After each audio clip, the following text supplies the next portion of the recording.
Assalamualaikum warahmatullahi wabarakatuh. Selamat siang anak-anakku sekalian. Gimana kabarnya? Semoga kita semua dalam lindungan Allah Subhanahu wa Ta'ala. Amin ya Rabbal 'Alamin. Untuk hari ini, materi kita seni budaya kelas 7 ya. Kita sudah memasuki seni tari, yaitu bab 5, ruang, waktu, dan tenaga pada gerak tari, oleh Ibu Selvi Anggreni. Sebelum kita masuk ke materi, di sini sudah ada 2 materi ya nak ya. Bab 5, ruang, waktu, dan tenaga pada gerak tari. Yang pertama, pengertian elemen gerak tari. Yang kedua, pengertian unsur-unsur dalam tari. Yang ketiga itu uji kompetensi. Untuk yang pertama, pengertian elemen gerak tari. Elemen dasar tari adalah gerak. Di dalam gerak mencakup ruang, waktu, dan tenaga. Yang A, ruang. Jika kamu melakukan gerakan di tempat tanpa berdiri, berarti melakukan gerakan di ruang pribadi. Sedangkan jika kamu bergerak berpindah tempat, maka kamu melakukan gerakan di ruang umum. Gerak di dalam ruangan dapat dilakukan sendiri, berpasangan, dan berkelompok. Gambar di samping menunjukkan gerak pada ruang pribadi secara berkelompok. Setiap penari melakukan gerakan yang berbeda. Penari dapat bergerak atau menari karena adanya ruang. Ruang gerak meliputi posisi atau arah hadap dan arah gerak, level atau tinggi rendahnya gerakan, dan jangkauan gerak. Nah, di sini kita lihat nak ya, nih gambar 1, 2, 3, 4, 5, dan 6. Di sini bisa kita lihat ya nak ya, gambar tari. Nah, seperti yang ibu jelaskan tadi ya. Selanjutnya, masih di pengertian gerak elemen tari ya. Posisi dalam tari adalah salah satu bagian dari ruang gerak di mana seseorang penari mulai bergerak dan kemana arah dan tujuan penari akan bergerak. Arah gerak ini bisa menuju ke depan, ke belakang, ke sudut kanan, ke sudut kiri, ke samping kanan, atau ke samping kiri.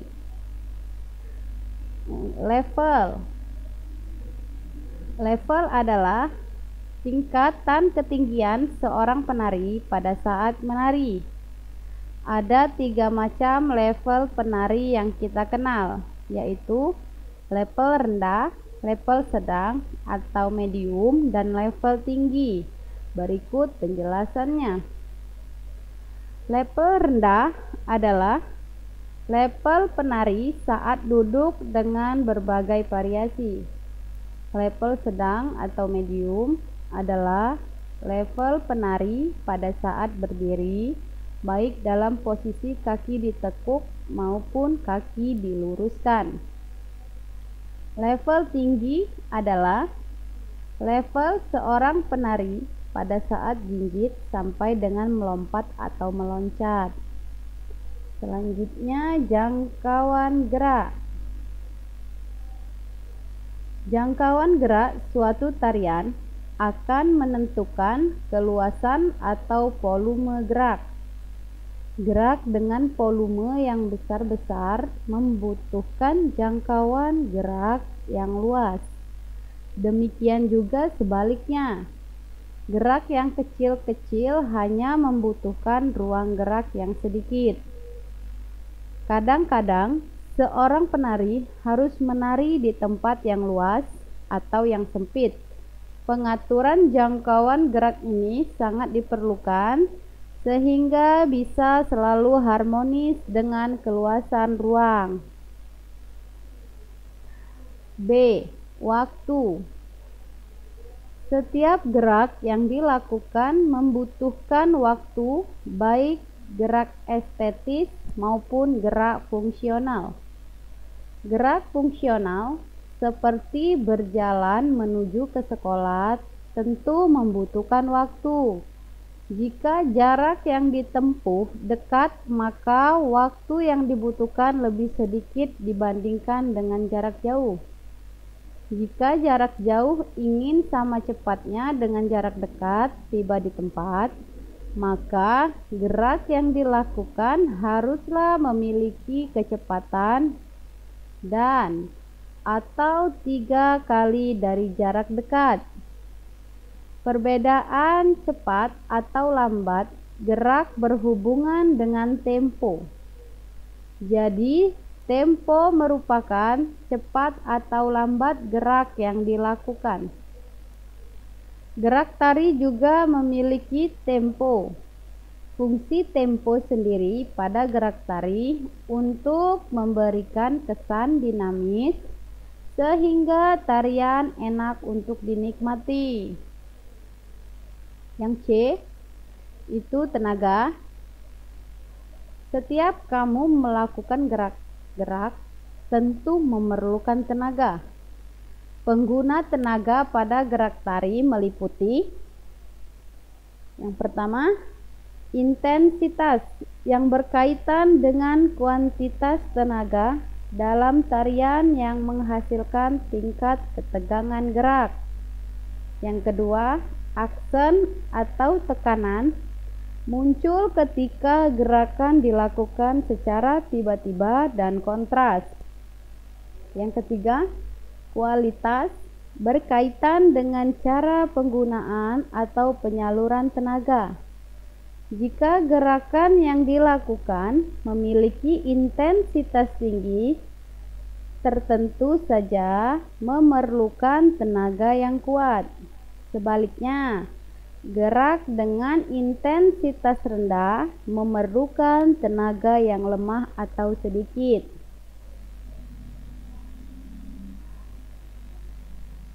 Unsur-unsur tari adalah aspek-aspek yang harus diperhatikan oleh penata tari. Setiap tari memiliki unsur-unsur dalam tari yang berbeda. Namun ada kesamaannya, yaitu gerak membentuk ruang, membutuhkan waktu dan tenaga dalam melakukan gerak tersebut. Unsur-unsur tari meliputi berikut ini. Yang A, gerak. Ada 2 unsur dalam tari, yaitu gerak dan ritme. Dalam kehidupan sehari-hari, yang dimaksud dengan gerak adalah posisi benda dari satu tempat ke tempat yang lain. Yang dimaksud dengan gerak tubuh adalah proses perubahan berbagai anggota tubuh dari satu posisi ke posisi yang lain. Sedangkan pengertian gerak dalam tari tidak hanya terbatas pada perubahan posisi berbagai anggota tubuh, tetapi juga ekspresinya. Jadi tari itu nggak cuman kita bergerak aja ya nak ya, tapi kita tari itu dengan menggunakan ekspresi. Jadi lebih cantik dia kalau kita menggunakan ekspresi ya. Selanjutnya, gerak tari menurut sifatnya. Berdasarkan maknanya, gerak tari dibedakan menjadi 2 macam, yaitu gerak murni dan gerak maknawi. Gerak murni adalah gerak tari yang tidak secara eksplisit mengandung makna tertentu, melainkan disusun semata-mata untuk keperluan keindahan.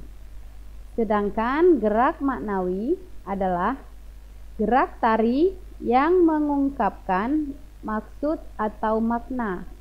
Misalnya, tari Bali ada gerakan menuding yang artinya marah. Kalian pernah melihat kan? tari Bali, pasti kalian perhatikan menuding yang seperti dia melotot-melotot itu ya nak ya, itu gerak tarinya, itu dia mempunyai maksud dan maknanya ya nak ya. Nah yang selanjutnya, gerak tari menurut sifatnya. Berdasarkan sifatnya, gerak tari dapat dibedakan menjadi dua, yaitu gerak musikal dan feminim. Gerak musikal adalah gerak tari yang bersifat kelaki-lakian, sedangkan gerak feminim adalah gerak tari yang bersifat halus, mencerminkan sikap wanita. Jadi gerak tari itu ada dua, gerak musikal dan feminim. Kalau musikal itu dia lebih bersifat kelaki-lakian, dan sedangkan feminim itu dia lebih mencerminkan sikap wanita. B. Musik atau iringan. Musik merupakan bahasa universal. Melalui orang, musik dapat mengekspresikan perasaan.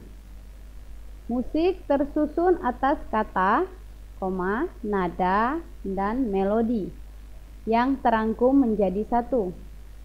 Musik sebagai iringan tari dapat dibedakan menjadi dua jenis iringan, yaitu iringan internal dan eksternal. Iringan internal memiliki arti iringan tersebut dilakukan sekaligus oleh penari. Contohnya iringan tari saman. Sedangkan iringan eksternal memiliki arti iringan yang berasal dari luar penari. 2. Pengertian unsur-unsur dalam tari.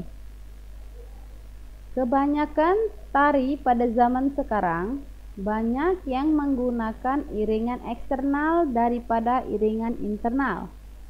Musik iringan tari memiliki fungsi antara lain sebagai iringan gerakan, ilustrasi, dan membangun suasana. C. Tata rias. Tata rias merupakan cara untuk mempercantik diri, khususnya pada bagian muka atau wajah. Tata rias pada seni pertunjukan diperlukan untuk menggambarkan atau menentukan watak tokoh di atas pentas. Tata rias adalah seni menggunakan bahan-bahan kosmetika untuk mewujudkan wajah peran dengan memberikan dandanan atau perubahan pada para pemain. Tata rias merupakan aspek dekorasi, mempunyai berbagai macam kekhususan yang masing-masing memiliki keistimewaan dan ciri tersendiri. Dari fungsi rias dibedakan menjadi 8 macam, yaitu yang pertama, rias aksen. Rias aksen memberikan tekanan pada pemain yang sudah mendekati peran yang akan dimainkan. Yang kedua, rias jenis merupakan riasan yang diperlukan untuk memberikan perubahan wajah pemain berjenis kelamin laki-laki memerankan menjadi perempuan. Yang ketiga, rias bangsa. Rias bangsa merupakan rias yang diperlukan untuk memberikan aksen dan rias pada pemain yang memerankan bangsa lain. Yang keempat, rias usia. Rias usia merupakan riasan yang mengubah seseorang muda atau remaja pemuda-pemudi menjadi orang tua atau usia 70-an atau kakek nenek. Yang kelima, rias tokoh. Rias tokoh diperlukan untuk memberikan penjelasan pada tokoh yang diperankan. Yang keenam, rias watak. Rias watak merupakan rias yang difungsikan sebagai penjelas watak yang diperankan pemain. Yang ketujuh, rias temporal. Rias temporal berdasarkan waktu ketika pemain melakukan perannya. Yang terakhir atau yang kedelapan, rias lokal. Rias lokal merupakan rias yang dibutuhkan untuk memperjelas keberadaan tempat pemain. Ya, itu tadi fungsinya. Dan yang D itu tata busana. Busana atau pakaian tari merupakan segala sandang dan perlengkapan atau aksesoris yang dikenakan penari di atas panggung. Tata pakaian terdiri dari beberapa bagian, antara lain sebagai berikut. Yang pertama, pakaian dasar. Sebagai dasar sebelum mengenakan pakaian pokoknya, misalnya stagen, korset, atau rok dalam. Yang kedua, pakaian kaki. Pakaian kaki itu pakaian yang dikenakan pada bagian kaki, misalnya seperti bingle, gongseng, kaos kaki, dan sepatu. Dan yang ketiga, pakaian tubuh. Pakaian pokok yang dikenakan pemain pada bagian tubuh mulai dari dada sampai pinggul. Yang keempat, pakaian kepala. Pakaian yang dikenakan pada bagian kepala, misalnya berbagai jenis tata rambut dan riasan bentuk rambut. Yang kelima, perlengkapan atau aksesoris. Perlengkapan atau aksesoris adalah perlengkapan yang melengkapi keempat pakaian tersebut di atas untuk memberikan efek dekoratif pada karakter yang dibawakan. Nah, selanjutnya yang E, properti. Properti adalah perlengkapan dalam tari. Dalam tari, properti ada dua macam, yaitu dance property dan stake property.